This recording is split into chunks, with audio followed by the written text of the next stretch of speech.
Et sur place ici, le vice-président a eu une série d'activités ce mercredi. Timoko Melie-Kone a eu un entretien avec le ministre ukrainien des Affaires étrangères. Ce dernier était porteur d'un message du président Volodymyr Zelensky à son homologue ivoirien Alassane Ouattara.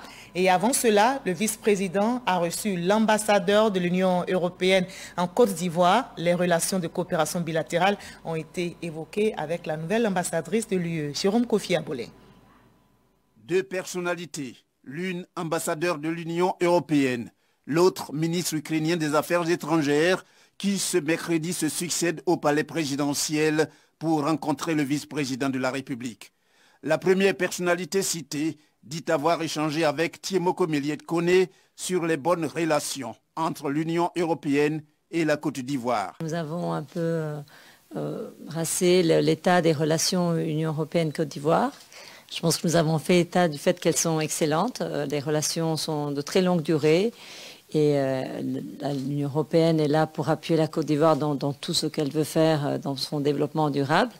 Et nous avons échangé sur la vision aussi de Son Excellence Monsieur le Président qui a vraiment une vision de développement, de création d'emplois, mais aussi de renforcer la cohésion sociale et aussi d'avoir un rôle de la Côte d'Ivoire dans la sous-région en termes de paix et stabilité. S'agissant de l'entretien entre le ministre ukrainien des Affaires étrangères et le vice-président de la République, il n'a trait essentiellement qu'à la lettre du président ukrainien à remettre à son homologue ivoirien, le président Alassane Ouattara.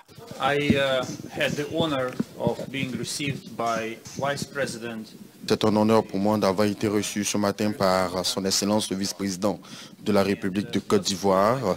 Il faut dire que la Côte d'Ivoire est un pays frère. Ça a été pour moi une occasion de remettre à son Excellence une lettre de la part du président de la République d'Ukraine qui sera bien entendu remise à son Excellence le président de la République de Côte d'Ivoire. Je voudrais saluer ici la bonne relation qui existe entre nos deux pays.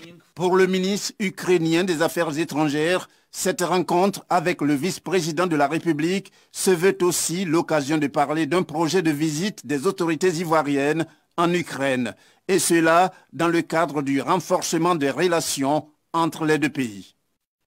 Et le ministre des Affaires étrangères d'Ukraine a été également reçu par son homologue ivoirienne Kandia Camara, ministre d'État, ministre des Affaires étrangères, de l'intégration africaine et de la diaspora. Le ministre d'État, Kobena Kwasi Adjumani, était aussi à cette rencontre. Deux mémorandums d'entente ont été signés entre les deux pays, la Côte d'Ivoire et l'Ukraine. Et ceci porte sur la sécurité et la formation des diplomates, nous rapporte Lorgoretti Aboussanogo. Visite de 24 heures à Abidjan de Dimitro Ivanovich Kuleba, ministre des Affaires étrangères de l'Ukraine. Il a été reçu par la ministre d'État, ministre des Affaires étrangères, de l'intégration africaine et de la diaspora, Kandia Camara, et le ministre d'État, ministre de l'Agriculture et du Développement rural, Kobena Kwasi Adjumani.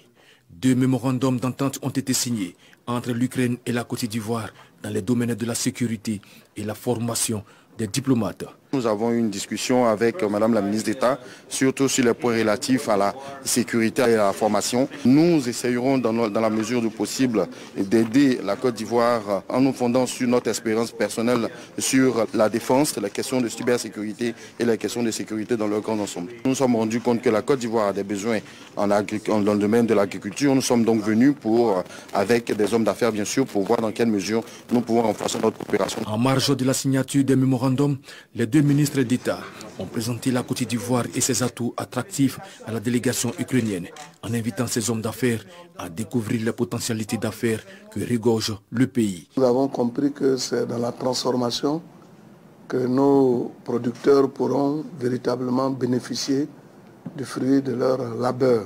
Notre pays est un pays essentiellement agricole. Partout, nous avons de la verdure, nous avons des terres riches.